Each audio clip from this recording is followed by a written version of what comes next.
Vamos abrir as nossas Bíblias na carta de Paulo aos Romanos, capítulo de número 9.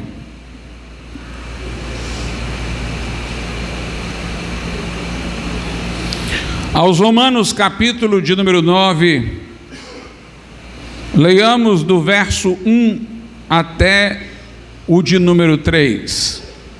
Aos Romanos 9, do 1 ao 3. Diz assim o apóstolo: em Cristo digo a verdade, não minto, dando-me testemunho a minha consciência no Espírito Santo, que tenho grande tristeza e contínua dor no meu coração, porque eu mesmo poderia desejar ser anátema de Cristo, por amor de meus irmãos, que são meus parentes segundo a carne. Podeis assentar. Paulo diz aqui algo muito grave, muito profundo, e para que ninguém entendesse que ele estava falando da boca para fora, retoricamente, antes que ele diga estas palavras de tanta gravidade, como falei, ele diz que está a dizer a verdade em Cristo. Ou seja, ele compromete a sua condição cristã com aquilo que ele está dizendo. Ele diz: em Cristo digo a verdade. E diz indo e voltando, porque fala na afirmativa e na negativa: digo a verdade e não minto, dando-me testemunho a minha consciência está favorável de que eu estou sendo sincero. E ele diz: a minha consciência no Espírito Santo. Ou seja, o que falo é verdade, não mentira. E digo isso com minha consciência aprovando, e minha consciência que está ativada, sensibilizada pelo Espírito Santo. Toda esta introdução é para que ninguém ache que o que ele vai dizer em seguida seja mera força de expressão ou algum tipo de linguagem hiperbólica, poética, e não a expressão do que esteja no seu coração. Ele diz que tenho grande tristeza.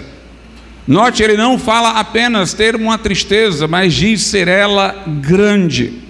E contínua dor no meu coração. Ele não fala que tem apenas dor, mas que ela é contínua. Atente para essas palavras que dão intensidade. A tristeza que ele sente não é uma tristeza comum, é uma tristeza grande.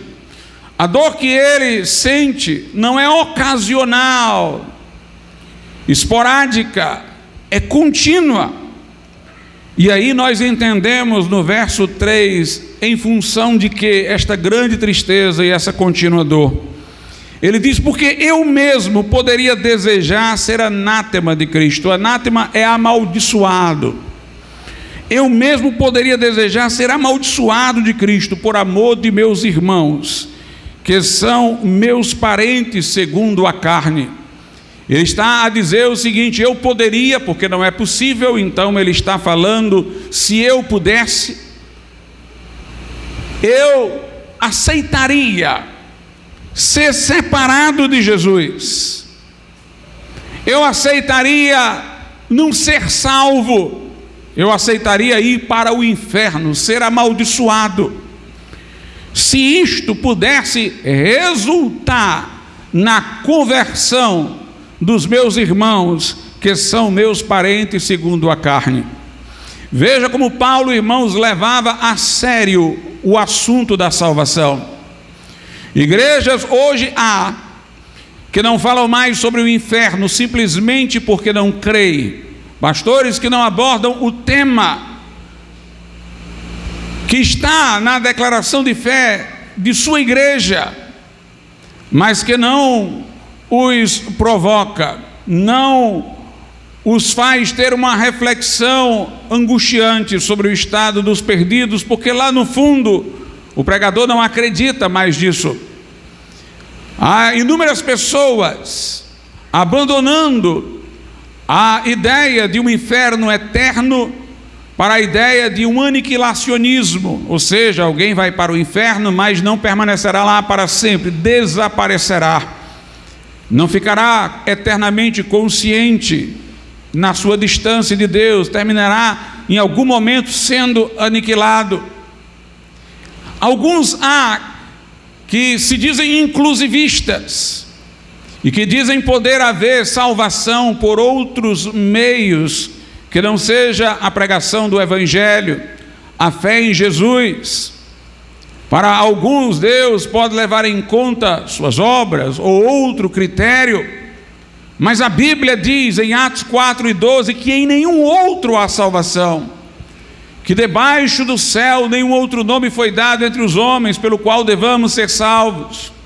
E Jesus, que nos comissionou a pregar, dizendo: ide e pregai o Evangelho a toda criatura, Ele só colocou duas opções: quem crê, for batizado, será salvo; quem não crê, está condenado. Portanto, nós acreditamos, irmãos, no inferno eterno, porque Jesus falou do fogo eterno.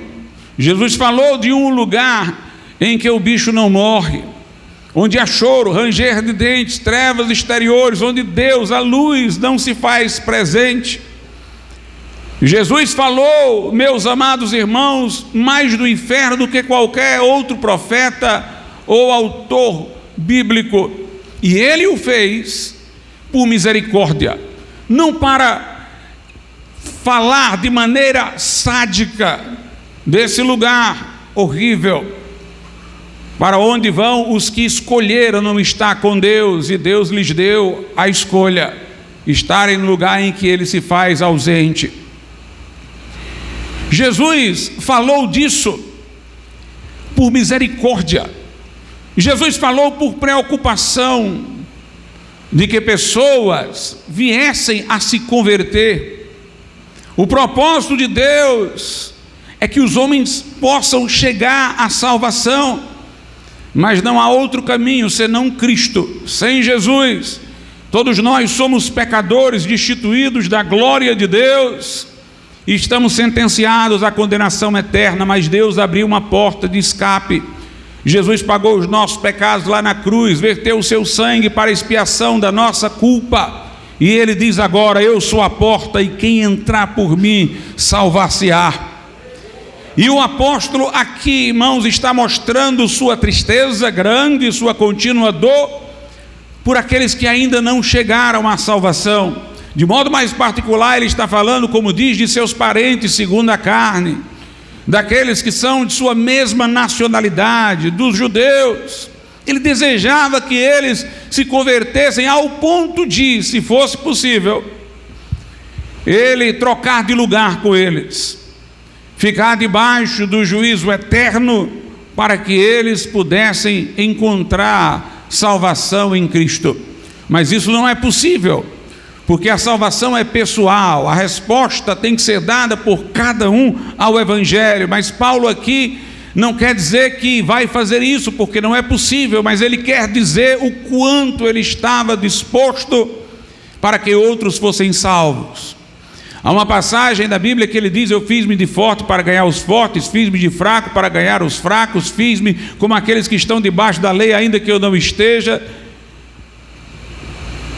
Fiz-me de tudo e de todos, para por todos os meios poder ganhar alguns. Note como Paulo estava diligentemente decidido a ser um ganhador de almas, a fazer discípulos. E essa tristeza e dor do apóstolo, ele diz aqui de maneira mais específica para com aqueles que lhe estão próximos. De fato, nós devemos, por uma questão de proximidade, nos sentirmos mais responsáveis por aqueles que estão na nossa parentela. Jesus disse que nós deveríamos amar o próximo, aquele que está ao nosso alcance. E, portanto, aqueles que nos são mais próximos são os nossos familiares. Por isso, a Bíblia diz, em outra passagem, que aqueles que não cuidam dos seus negaram a fé e são piores do que os incrédulos. Nós temos que orar por aqueles que nos estão próximos, pelos nossos familiares. Mas há uma segunda razão pela qual interessava a Paulo tanto a conversão dos judeus. Daqui a pouco falaremos disso, nessa segunda razão. É porque os judeus já conheciam as escrituras do Velho Testamento, já as reconheciam. Os judeus esperavam um Messias. Eles já tinham um caminho pronto para chegar a Jesus. Por isso que a Bíblia diz: o Evangelho é o poder de Deus para a salvação de todo aquele que crê, primeiro do judeu, também do grego. O apóstolo Paulo, quando chegava no lugar, ia primeiro a uma sinagoga, pregava primeiro aos judeus, depois aos gentios, porque os judeus já estavam com meio caminho andado, porque os judeus tinham as sagradas escrituras.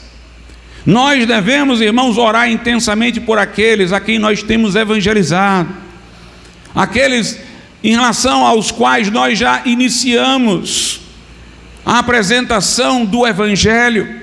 Nós devemos orar de maneira mais particular pelos desviados, que estiveram entre nós, conheceram a palavra, estão longe. Devemos ter uma angústia maior por causa destes.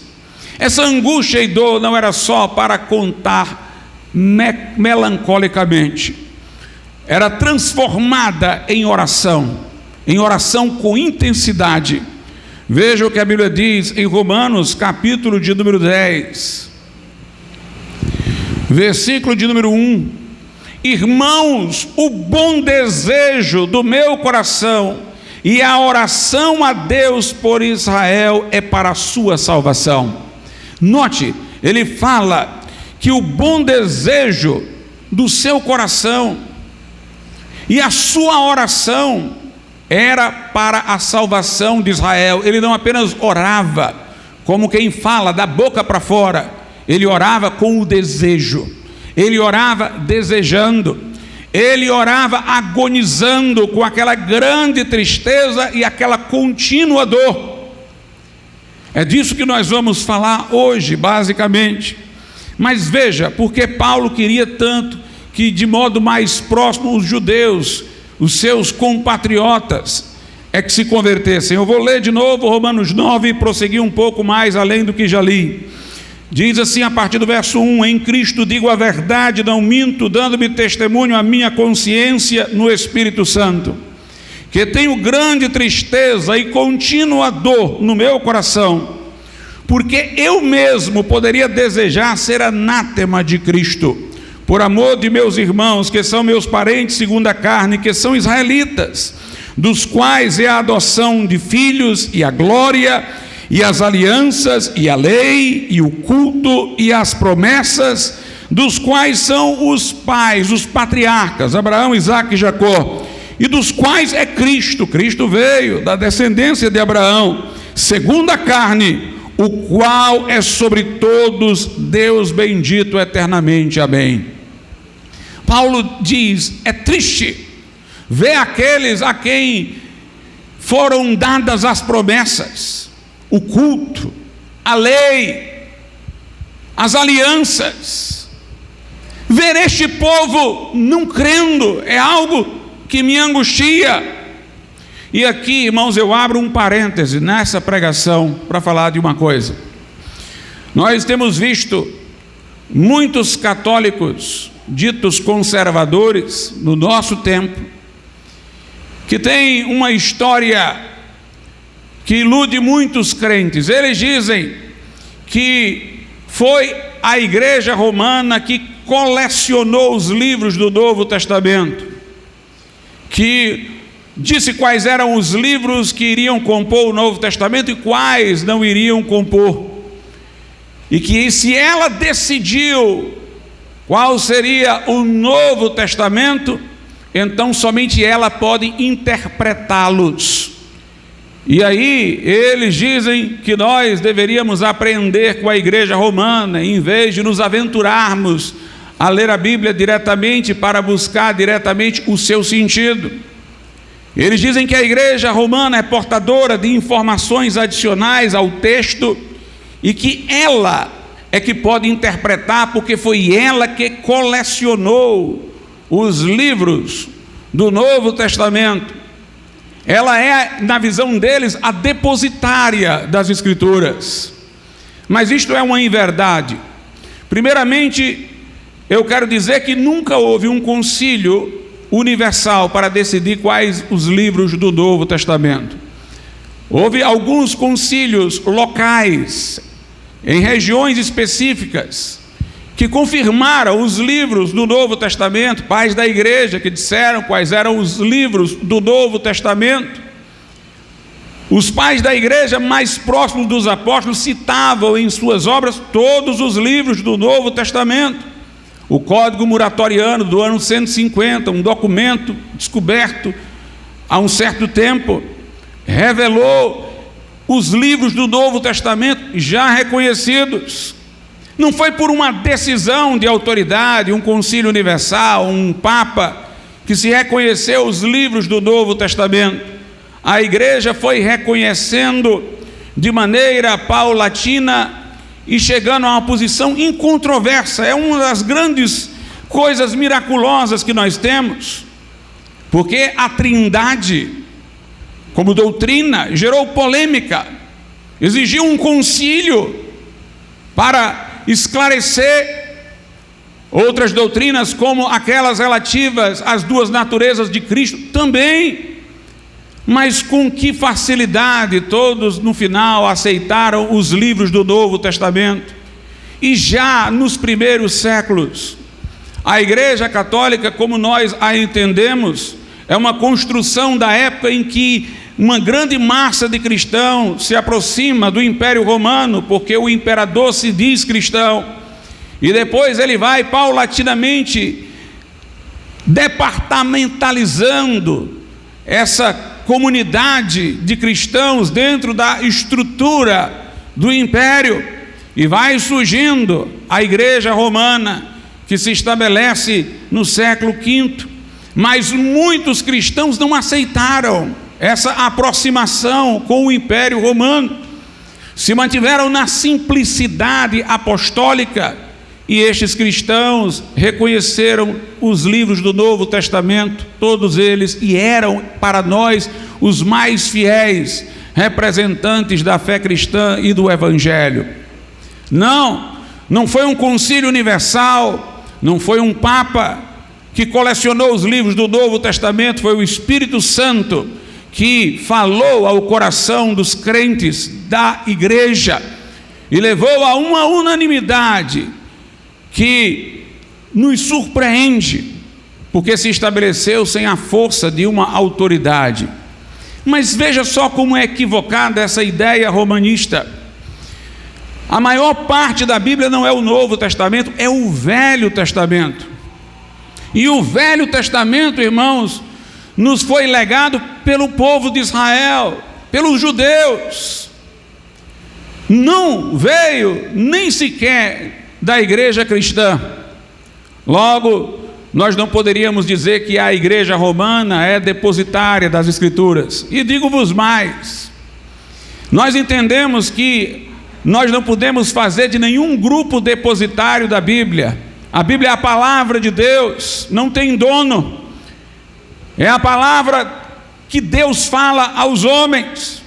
Ele inspirou os autores, Ele deu sabedoria aos cristãos para reuni-los, Ele em sua providência guiou os acontecimentos para que nós tivéssemos a Bíblia. Mas se tivéssemos que falar em um povo que tem uma responsabilidade especial por a Bíblia ter chegado até nós, este povo não é a Igreja Católica. Este povo é o povo de Israel. O texto aqui claramente fala, Romanos 9, a partir do 4, diz que são israelitas, dos quais é a adoção de filhos, e a glória, e as alianças, e a lei, e o culto, e as promessas, dos quais são os patriarcas, Abraão, Isaque e Jacó, a quem foram feitas as promessas, dos quais é o Cristo. Cristo era judeu, segundo a carne, o qual é sobre todos, Deus bendito eternamente. Veja o que a Bíblia diz lá em Romanos, no capítulo de número 3. Romanos 3, versículo de número 2. Eu vou ler o 1 e o 2. Qual é, pois, a vantagem do judeu? Ou qual a utilidade da circuncisão? Muita, em toda maneira, porque primeiramente as palavras de Deus lhe foram confiadas. As palavras de Deus foram primeiramente confiadas aos judeus. Até o Novo Testamento, irmãos, representa algo que os judeus nos deixaram. Quer ver?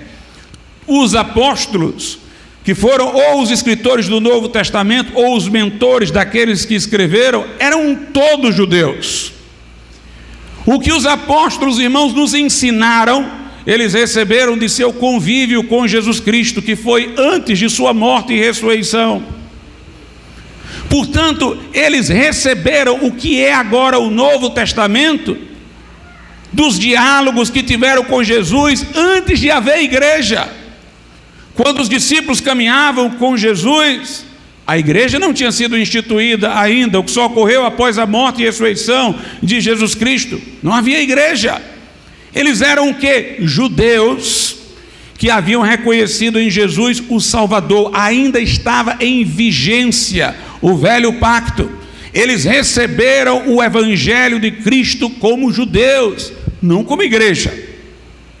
Interessante observar que Jesus falou: quando o Consolador vier, ou seja, quando ele ascendesse aos céus e enviasse o Espírito Santo, ele vos fará lembrar de tudo quanto vos tenho dito. Mas o que Jesus disse a eles, disse antes da morte e ressurreição. O Espírito Santo faria a eles lembrado o que Jesus disse a eles quando eles ainda não eram igreja, eram judeus crentes. Então nós, se formos falar de um povo, este povo é o povo de Israel. Nos deu o Velho Testamento e digo até, foram os maiores responsáveis pelo Novo Testamento, por aquilo que eu tenho dito a vocês. É interessante que Pedro, que a igreja romana diz ter sido Papa, Bispo de Roma, nunca é mencionado na Bíblia como Bispo de Roma. Paulo escreve uma carta a Roma, mas não manda saudação para Pedro, embora mande para outros. Pedro escreve cartas, mas nunca tem Roma por destinatária. E Pedro escreveu sua primeira carta para judeus dispersos, obviamente convertidos, mas judeus. Tiago escreveu sua carta, sua epístola universal, que está na Bíblia, para judeus crentes dispersos.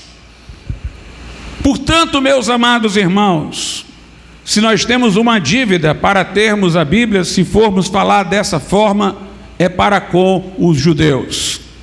E veja só o que o apóstolo Paulo diz aqui na carta aos Romanos, no capítulo de número 11. Ele vai falar que os judeus vão ser restaurados.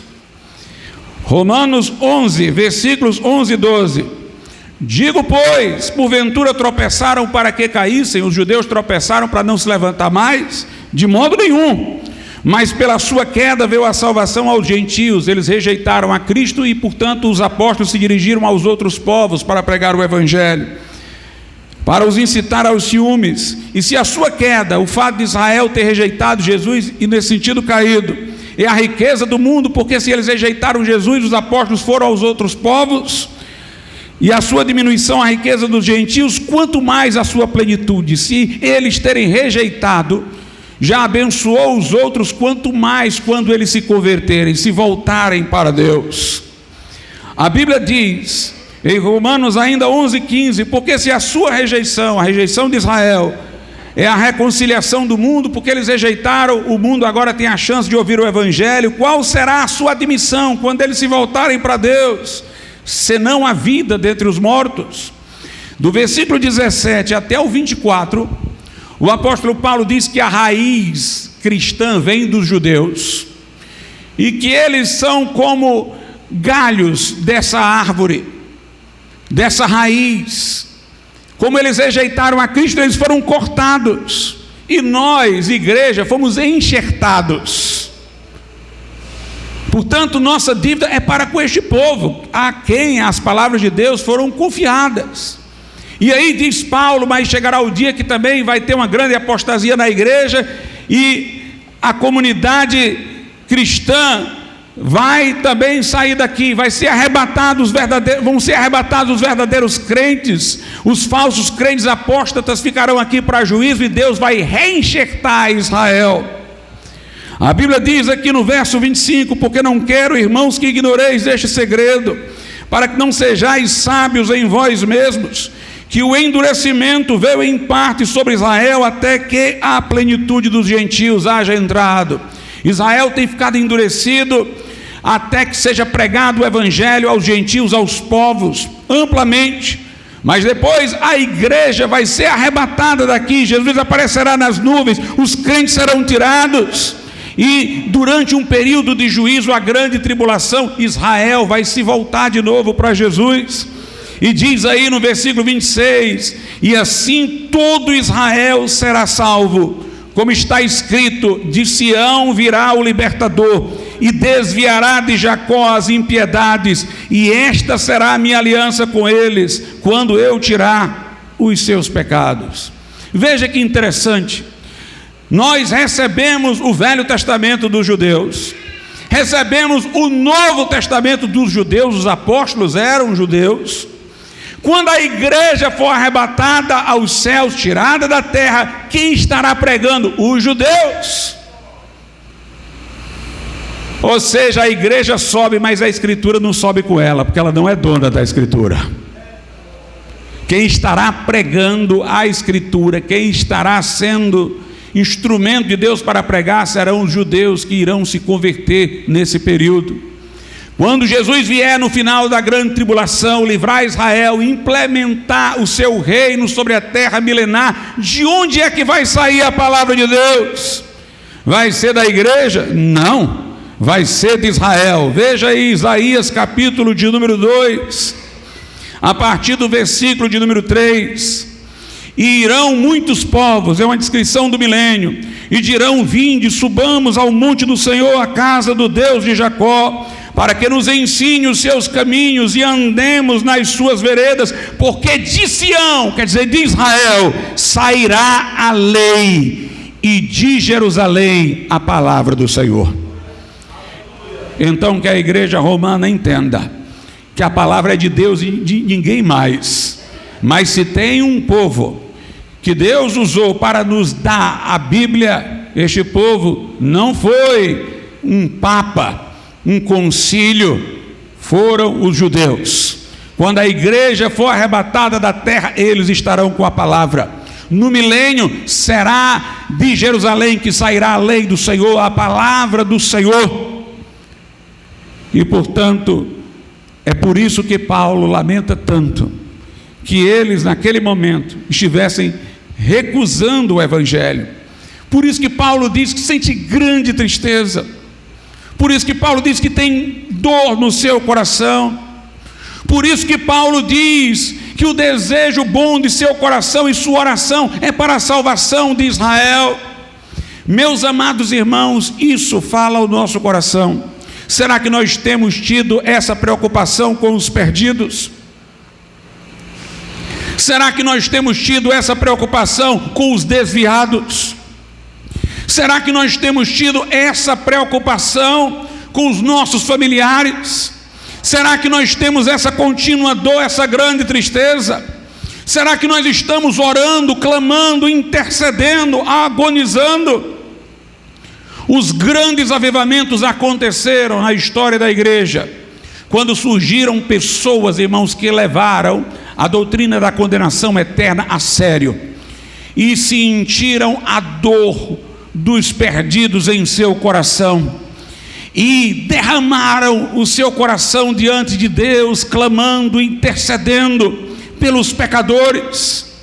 Os avivamentos foram precedidos por pessoas que agonizavam em oração, que se contorciam em oração, que gemiam em oração, que tinham no coração paixão pelas almas, que não conseguiam dormir porque ouviam um soluço de milhões de almas.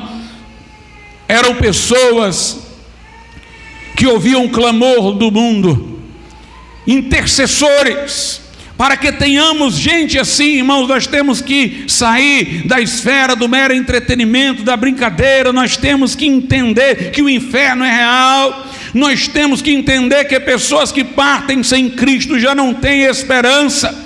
Nós temos que ter amor pelos perdidos. Lá no Getsemane, Jesus orou até transpirar sangue. Pessoas da área da medicina falam de um caso semelhante ao de Jesus, de um homem que suou sangue, e indicam que isso devia-se a uma tensão extrema, que fazia com que este fenômeno pudesse se dar. Ali, irmãos, Jesus estava como homem, sofrendo o abandono, sabia que seus discípulos o deixariam. O Pai já não poderia mais estar com ele, o fardo dos nossos pecados já estava sobre ele para ele levá-los à cruz.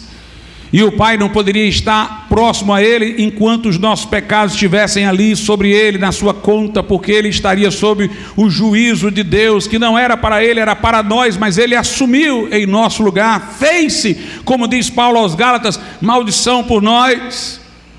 Jesus ali estava solitário, e como ser humano que se fez quando se encarnou, ele sentiu a ansiedade, ele sentiu o temor, a antecipação do grande sofrimento, porque iria passar. Ele diz: minha alma está angustiada, mas ao mesmo tempo ele não iria retroceder, porque ele sabia que era na cruz que ele iria nos resgatar.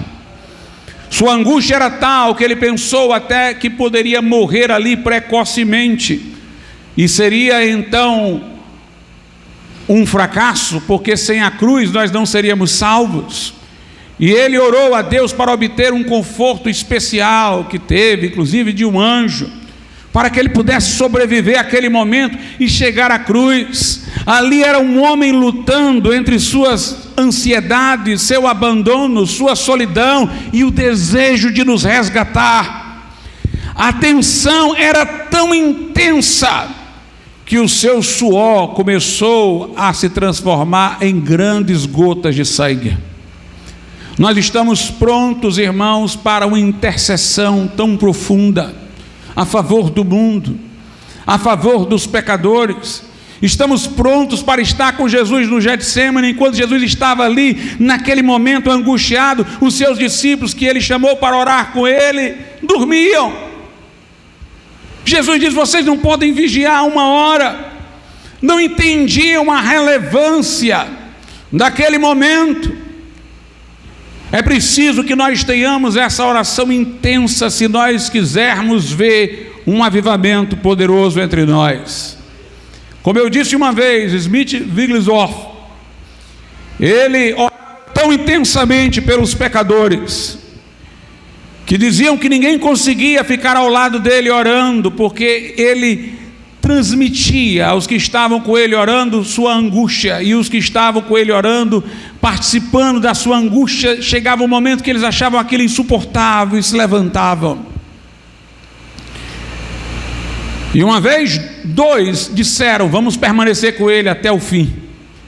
Até que um não aguentou, levantou-se. O outro permaneceu quanto pôde, mas depois levantou-se e ele ficou sozinho orando.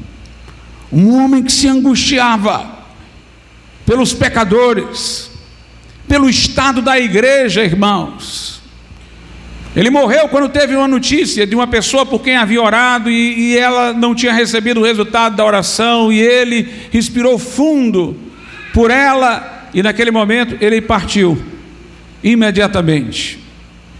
É preciso que nós tenhamos gente assim, que tenha essa angústia de oração, esse peso, este fardo pelas almas, que tenha intensidade na busca da salvação dos pecadores. Lá em Efésios, no capítulo de número 6, a Bíblia diz o seguinte, Efésios 6, a partir do versículo 18: orando em todo o tempo, com toda oração e súplica no Espírito, e vigiando nisto com toda a perseverança e súplica por todos os santos, e por mim, para que me seja dada no abrir da minha boca a palavra com confiança, para fazer notório o mistério do Evangelho. Meus irmãos, não há como alguém ser mais extravagante em palavras para indicar intensidade, como Paulo o fez aqui.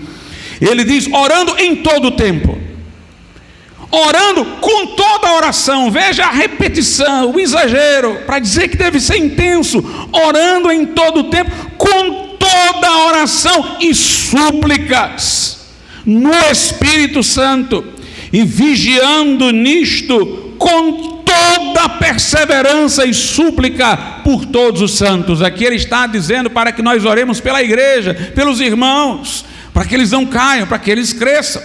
Está mostrando aqui, irmãos, que nós devemos ser uma barreira contra as investidas do inimigo em relação ao nosso irmão. Nós devemos ser o escudo do nosso próximo na igreja.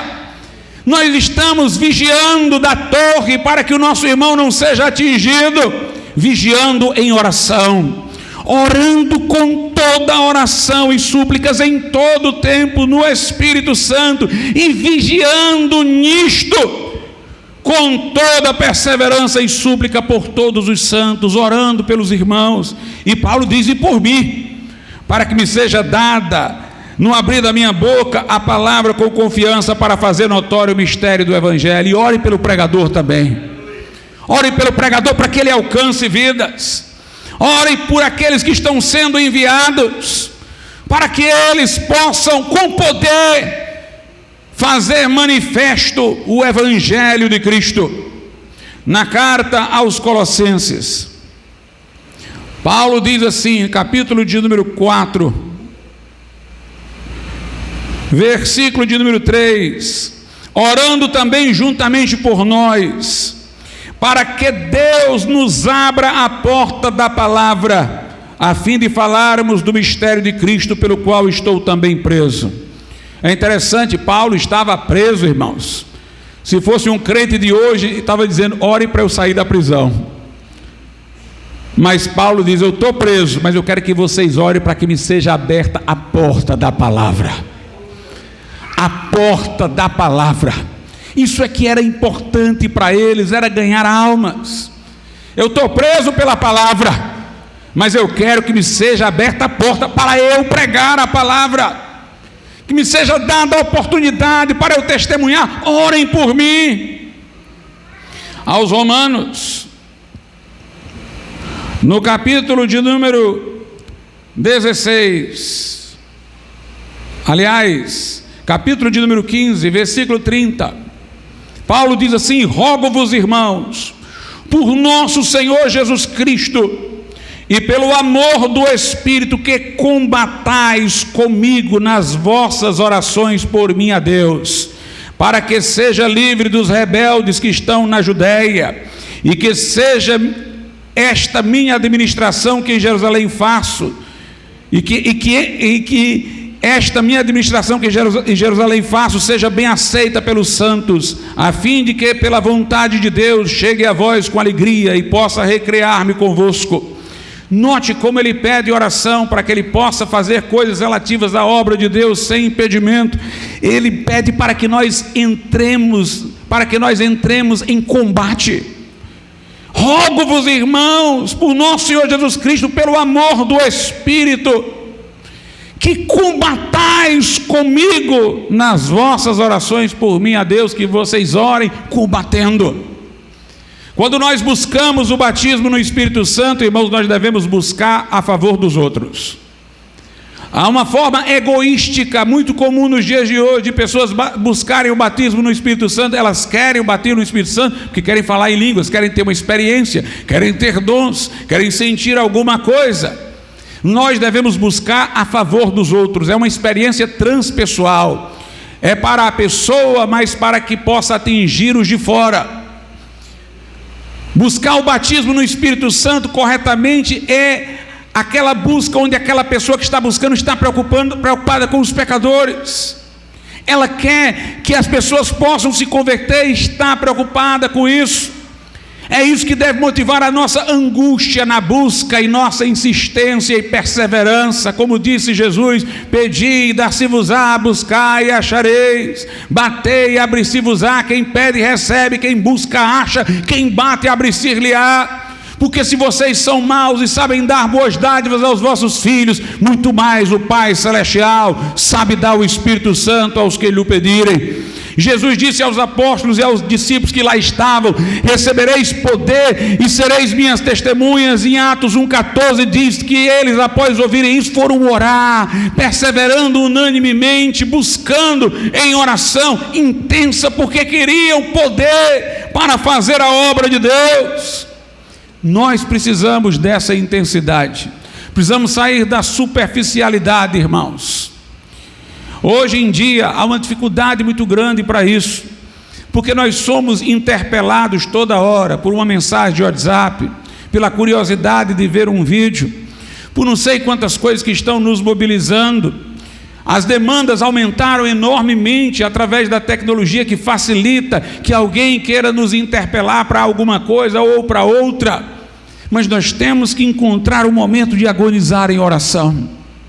Nós temos que ter esta intensidade. A vida de hoje tem levado a uma superfluidade, que faz com que não hajam pessoas profundas, pessoas que possam ter esse espírito de oração, que dá a vitória, que dá a vitória. Estamos vendo aqui como estas pessoas oravam e clamavam a Deus, como era intensa a oração deles. Os obreiros, irmãos, dos dias apostólicos, eles também eram intensos. Eles eram intensos. Eles não pregavam o evangelho como quem faz uma apresentação e busca aplausos. Eles não pregavam o evangelho como uma exibição de erudição, ou meramente como o exercício de uma profissão religiosa. Nós vemos hoje muitos palestrantes, expositores da Bíblia, que eles despertam curiosidades sobre vários temas, mas nós não sentimos, irmãos, a profundidade. Nós não sentimos que haja essa aflição de que eu estou falando aqui, essa tristeza piedosa que não leva ao desespero, mas leva à oração, que traz um coração quebrantado e contrito, que faz surgir intercessores. É muito fácil pregar e não estar ocupado com as pessoas que estão ouvindo, a não ser que elas reconheçam o nosso talento e capacidade de pregar. Mas o verdadeiro pastor e ministro, ele tem zelo por aqueles a quem ministra a palavra. Ele se angustia pela vontade de instruir corretamente, ele se angustia pelo estado do mundo, ele se aflige pelo estado frio da igreja. Nós precisamos de pessoas, irmãos, que sintam, pessoas que tenham o discernimento, que tenham esta angústia que caracterizava os profetas do Velho Testamento. Porque nós vemos pessoas por aí falar dos desmandos do mundo, mas numa perspectiva puramente analítica, nós não sentimos a dor em seus corações, nós não sentimos a preocupação em seus corações com a falência dos valores, com a falência da família tradicional, natural, bíblica. Nós não os vemos a gemer pela possibilidade de crianças serem abortadas ou as drogas legalizadas. Nós não os vemos angustiados por tantas pessoas que estão confusas quanto à sua identidade sexual, sofrendo porque não tem a orientação do evangelho. Nós vivemos, irmãos, numa sociedade de jovens que estão se lacerando, se cortando, depressivos, melancólicos, confusos, sem saber o que são e para onde ir. É preciso que haja intercessores que sintam a angústia, que vejam as pessoas como ovelhas extraviadas que não têm pastor, como Jesus as via, que precisam da misericórdia de Deus, da salvação de Deus. Precisamos de pregadores, irmãos, que preguem com lágrimas. Uma vez eu peguei uma pregação de George Whitefield em inglês, era um inglês arcaico, mandei para minha irmã, que conhecia mais inglês do que eu, para ela traduzir o texto da mensagem. Ela encontrou muita dificuldade, teve algumas dificuldades aqui e acolá, e não soube exatamente traduzir, mas parte soube. E ela disse para mim, eu me angustiei demais traduzindo isso. Que aflição! Porque, irmãos, ele dizia que tinha marcado com uma multidão, numa região montanhosa, para pregar a palavra para eles, uma mensagem evangelística, era no auge do avivamento. E ele conta que quando ele foi sair de casa para se dirigir ao local, ele começou a se angustiar. Ele disse: quem sou eu para pregar a palavra de Deus? Eu não sou digno. Quem sou eu para falar para uma multidão dessa? Eu não sou a melhor pessoa. E ele vai no caminho falando de todo esse dilema, ele se angustiando. Ele diz que olha para o lado e tem vontade de correr e fugir daquela responsabilidade, de voltar para casa, de não prosseguir, que sua tentação era olhando para os lados e a vontade de sair correndo e não ir para aquele desafio. Mas este homem, irmãos, que ia tremendo, era o homem que abalava milhares de pessoas ouvindo, clamando por misericórdia. Ele atingia os corações, pregava em lágrimas. E uma vez alguém perguntou: por que você chora sempre que prega? Ele disse: porque eu olho para almas que deveriam estar chorando pelo seu próprio estado e não choram. Eu estou chorando o choro que elas deveriam chorar por si mesmas. Paulo, que disse: minha palavra não consistiu em mensagem de sabedoria humana, mas demonstração de espírito e de poder. No mesmo texto, 1 Coríntios 2, ele diz: eu estive aí em temor e tremor. O verdadeiro pregador, irmãos, por mais que ele tenha pregado inúmeras vezes, ele estremece de novo, porque ele sente que está numa luta contra as trevas, ele sente que está lutando por pessoas, ele carrega um peso, portanto, no seu coração. Há um momento de alívio que eu sinto todo dia que eu vou pregar, é quando eu termino de pregar. Eu sinto um alívio, porque até o momento, irmãos, vai um peso, vai uma luta, e quando eu falo o que eu pretendi dizer, o alívio é maior. Eu consegui transmitir, eu consegui vencer as dificuldades de comunicação, e eu transmiti. Veja o que a Bíblia Sagrada diz lá em Atos, no capítulo de número 20. Atos 20, Paulo fala aos presbíteros, e diz aí, no versículo 19, vou ler o 19 e o 20 de Atos 20: servindo ao Senhor com toda a humildade, e com muitas lágrimas e tentações que pelas ciladas dos judeus me sobrevieram, como nada que útil seja, deixei de vos anunciar e ensinar publicamente pelas casas.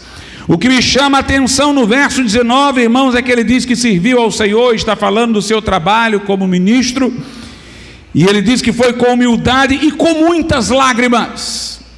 Um pregador sem lágrima, irmãos, não adianta. Lutero dizia: o que faz um pastor é o sofrimento. Não há verdadeiro pregador sem lágrimas. Em Atos 20 ainda, veja o que ele diz no versículo de número 31, aqueles pastores. Paulo diz: portanto vigiai, lembrando-vos de que durante 3 anos não cessei, noite e dia, de admoestar com lágrimas a cada um de vós. Olha a intensidade.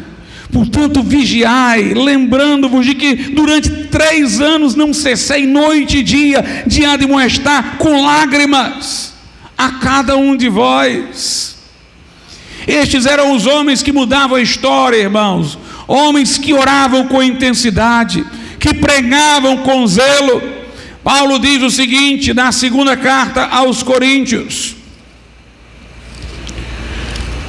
segunda carta aos Coríntios, capítulo de número 11, a partir do verso 1, ele diz: quisera eu me suportasseis um pouco na minha loucura, suportai-me, porém, ainda, porque estou zeloso de vós, com zelo de Deus. Ele diz isso com zelo de Deus, porque ele diz que antes perseguiu a igreja com zelo, mas era um zelo sem entendimento. Agora não, agora ele cuida da igreja, porque o zelo dele é de Deus. Porque estou zeloso de vós com zelo de Deus, porque vos tenho preparado para vos apresentar como uma virgem pura a um marido, a saber, a Cristo. Mas temo que assim como a serpente enganou Eva com sua astúcia, assim também sejam de alguma sorte corrompidos os vossos sentidos e se apartem da simplicidade que há em Cristo. Paulo diz: eu tenho zelo por vós, zelo de Deus, eu quero vos apresentar como uma virgem pura. Eu temo que vocês sejam enganados, se afastem da simplicidade que há em Cristo. Paulo pregou na Galácia, ganhou almas lá. Quando ele saiu, falsos mestres chegaram e queriam negar o ensino de Paulo, pregando o evangelho distorcido, herético. A angústia veio ao coração de Paulo profundamente, porque ele amava os da Galácia. E veja, meus irmãos, a intensidade com que ele fala para os Gálatas. Gálatas, capítulo de número 4, ele diz o seguinte, a partir do verso de número 16, Gálatas 4, 16: fiz-me acaso o vosso inimigo, dizendo a verdade? Ou seja, vocês me têm por inimigo porque eu disse a verdade a vocês?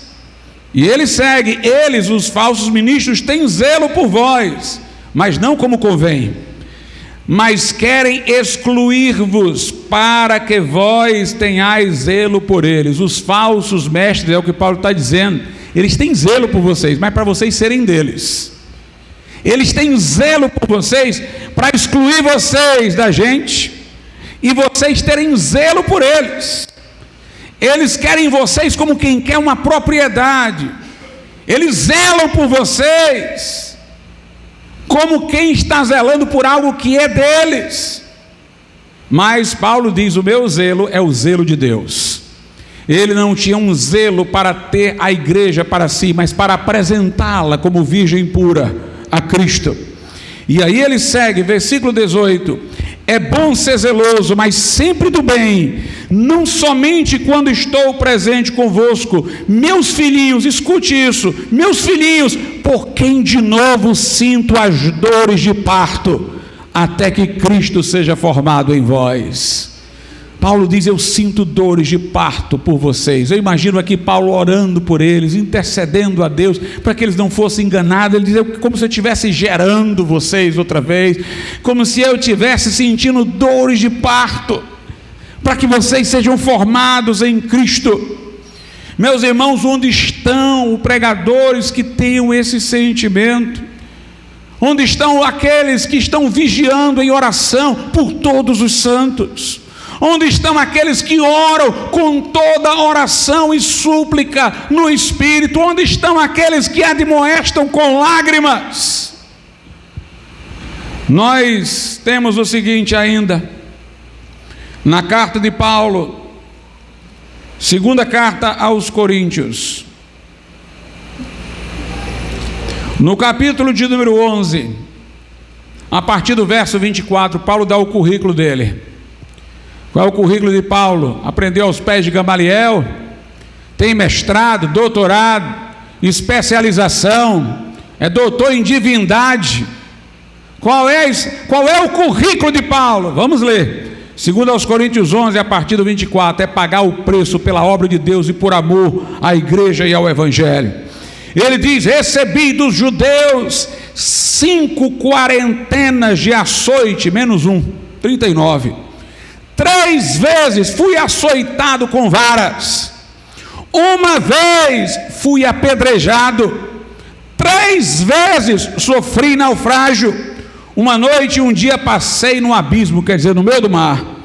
Em viagens muitas vezes, em perigos de rios, em perigos de salteadores, em perigo dos da minha nação, em perigo dos gentios, em perigos na cidade, em perigos no deserto, em perigos no mar, em perigos entre os falsos irmãos, em trabalhos e fadiga, em vigílias muitas vezes, em fome e sede, em jejum muitas vezes, em frio e nudez. Agora olha o que ele vai dizer: além dessas coisas exteriores, como quem diz, das coisas menores, do lado de fora.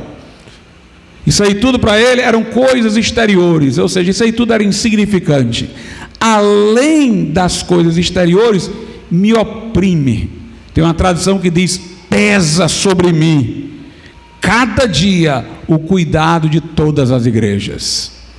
Ele diz: eu passei por tudo isso, mas isso é do lado de fora, coisas exteriores. Além disso daí, agora é que o negócio é pesado.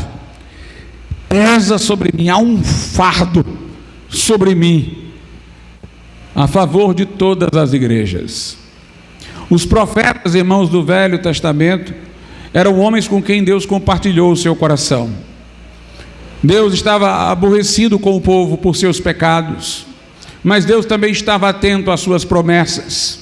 Os profetas eram estranhos, porque refletiam aquilo que em Deus é indiviso, mas no homem parece estar dividido. Os profetas eram estranhos, porque eles profetizavam juízo para Israel e a restauração da nação. Isaías, Jeremias, todos eles, Daniel, eles concomitantemente profetizam juízo, porque a nação desobedeceu, e eles falam de um tempo futuro, em que a nação vai ser gloriosa. Era o reflexo do que estava no coração de Deus. Deus estava aborrecido com o pecado do povo, mas Deus ainda amava o povo e queria cumprir para com o povo as suas promessas. E esses profetas, irmãos, eram chamados a sentir a mesma coisa que estava no coração de Deus. Oséias talvez seja um dos exemplos mais fortes, porque ele casa-se com uma mulher prostituta que Deus manda, que já se sabia que ela iria abandoná-lo, ela iria ser ingrata, e Deus faz isso para que ele possa chegar diante do povo e dizer: olha como eu fui maltratado por essa mulher a quem fiz tanto bem, assim vocês têm agido com o Senhor. Deus o coloca numa experiência de vida, de dor, para que ele entenda aquilo que está no coração de Deus. Deus compartilha com os seus amigos, irmãos. Por isso que Abraão quase sacrificou Isaque. Naquele momento ele pôde entender o que seria a dor, entre aspas, no sentido que eu não sei representar, em Deus por nos entregar o seu próprio filho para morrer por nós. Por isso Abraão foi chamado amigo de Deus, porque ele conheceu o coração de Deus. Os profetas levavam um peso. Jeremias é chamado de o profeta chorão. Tem um livro para confrontar o povo com o pecado, denunciar que vem o juízo, e um livro para chorar por tudo que ele disse ter acontecido. Homens que tinham profundidade, levavam um peso. Veja o que a Bíblia Sagrada diz lá no livro do profeta Naum, no Velho Testamento. Veja aí como é que começa. Naum, capítulo 1, versículo 1, tudo 1. Naum 1:1. Peso de Nínive, livro da visão de Naum, o Elcocita. Note peso.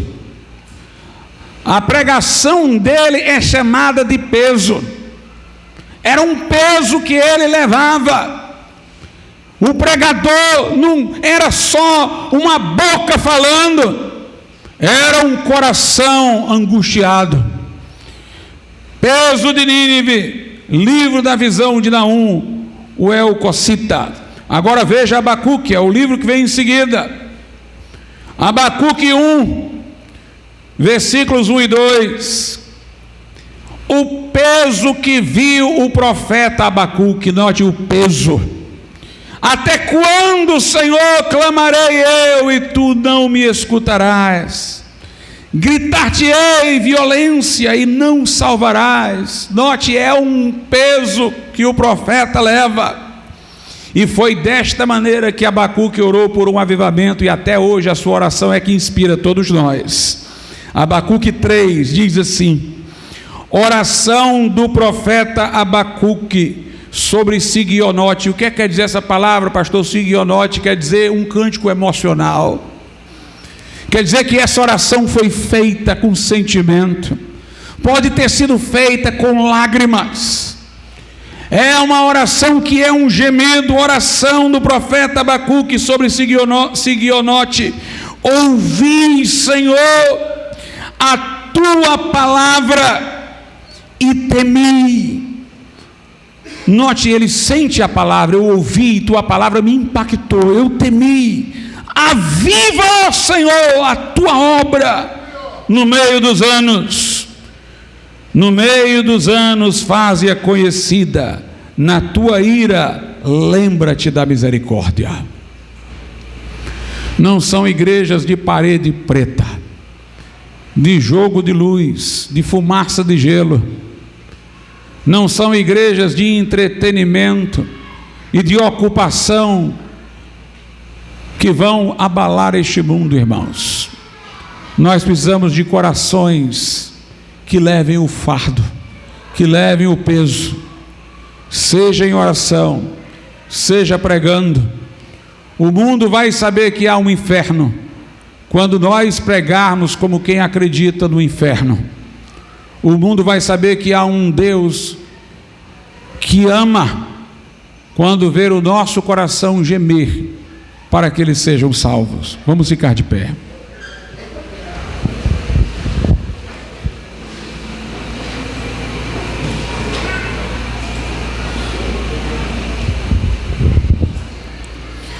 Soberano e altíssimo Deus, nosso Pai, nós te pedimos um coração, Senhor, intenso. Nós te pedimos um fardo de oração, meu Deus. Nós te pedimos sensibilidade, um coração quebrantado e contrito. Nós te pedimos paixão pelas almas, ó Pai. Nós te pedimos um coração que compartilha com o que há no coração de Deus. Levanta intercessores, levanta pregadores de lágrimas, Senhor.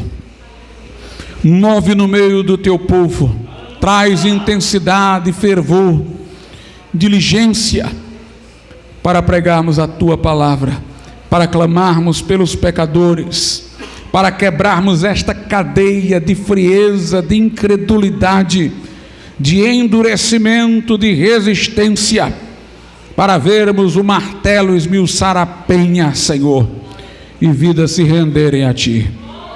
Nós te pedimos estas coisas, em nome de Jesus.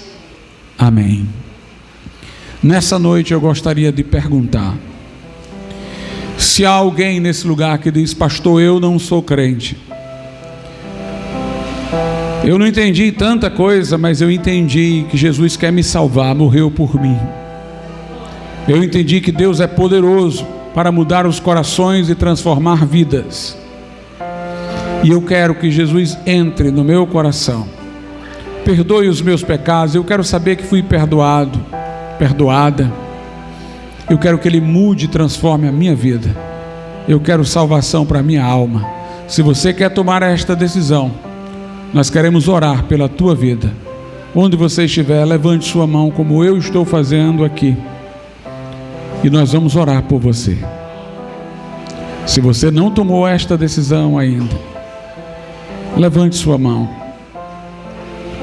Diga: eu estou aqui, pastor, eu quero que orem por mim. Eu quero mudança para a minha vida e para o meu coração. Talvez se houver alguém que esteja desviado ou desviada, quer se reconciliar com o Senhor, saia de onde você estiver, venha aqui à frente. Nós vamos orar pela tua vida. E você que ainda não tomou a decisão, se você não quer nessa noite fazê-lo, nós estaremos orando por você. Não deixe de voltar aqui, continue ouvindo. Deus vai abrir o seu entendimento e mostrar o caminho que lhe conduzirá a uma vida verdadeira, uma vida com Deus, uma vida eterna. Podeis assentar, irmãos, nesse momento. Se houver avisos, os irmãos têm a oportunidade.